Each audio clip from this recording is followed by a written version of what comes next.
Cara menjadi sukses hanya dengan 8 jam. Hai sahabat anak proyek, kembali lagi dengan saya Fuad. Kali ini kita akan membahas 8 jam yang sangat berharga di hidup Anda. 8 jam tersebut adalah waktu bebas kita, karena kita itu memiliki dalam satu hari itu memiliki waktu 24 jam. Jadi 8 jam itu untuk tidur, 8 jam untuk bekerja, dan 8 jam itu adalah waktu bebas Anda. Maka waktu bebas ini bagaimana kita sebagai seorang wiraniaga itu mampu memanfaatkan 8 jam waktu kita untuk mencapai tujuan yang kita impikan. Seperti yang dijelaskan dalam Al-Quran, dalam surat Al-Asr, yaitu demi masa. Seseorang yang itu ketika dia menyanyiakan waktunya, sungguh orang tersebut itu merugi. Kenapa seseorang itu merugi?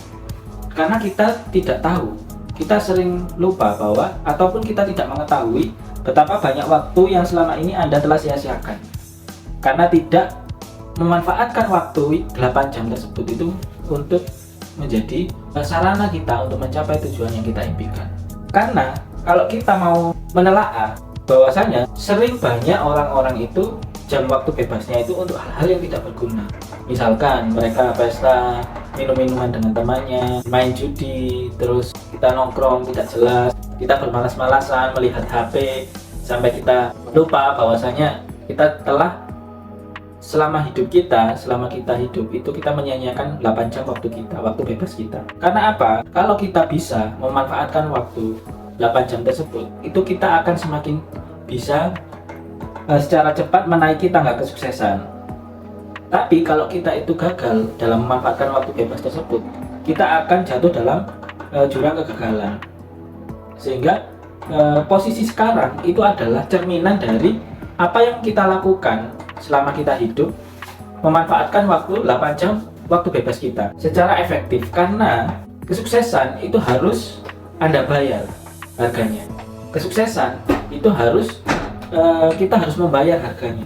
Dan kita itu tidak bisa memanfaatkan waktu 8 jam waktu tidur kita, misalkan kita kurangi, pasti akan ada masalah dengan kesehatan kita. Kita mengurangi waktu bekerja kita, pasti akan ada masalah di keuangan kita. Apalagi misalkan kita sudah berkeluarga, kita harus ada kebutuhan makan, menghidupi, biaya sekolah, menafkahi, membeli baju, membeli rumah dan tempat tinggal. Kalau kita mengganggu 8 jam yang lain, 8 jam waktu tidur dan 8 jam untuk bekerja ataupun sekolah, itu pasti masa depan kita malah akan sangat terganggu. Sehingga kita harus memanfaatkan waktu 8 jam yang ada, yang secara bebas kita gunakan dengan sebaik-baiknya.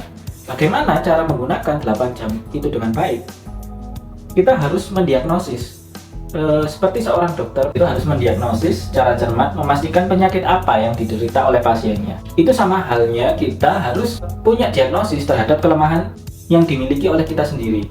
Kelemahan tersebut itu yang harus kita pilih, itu yang paling merugikan bagi diri kita. Misalkan kita kurang dalam komunikasi, sehingga kita harus memanfaatkan waktu 8 jam tersebut itu dengan baik. Misalkan 8 jam, 2 jam kita gunakan untuk meningkatkan skill kita dalam berkomunikasi. Kita latihan berkomunikasi di depan kamera, misalkan seperti ini. Atau kita berbicara dengan orang lain. Lah kita cari apa yang lemah di diri kita. Kita manfaatkan 8 jam waktu bebas itu untuk meningkatkan kualitas kita. 2 jam lainnya kita gunakan untuk refreshing. Kita kan punya 8 jam. 2 jam itu kita gunakan untuk belajar, 2 jam untuk refreshing, 2 jam itu untuk memberikan layanan pada orang lain. Karena kita sebagai manusia itu kita harus memberikan layanan atau memberikan dampak bagi lingkungan kita. Dan 2 jam berikutnya kita bisa gunakan untuk merawat kesehatan kita.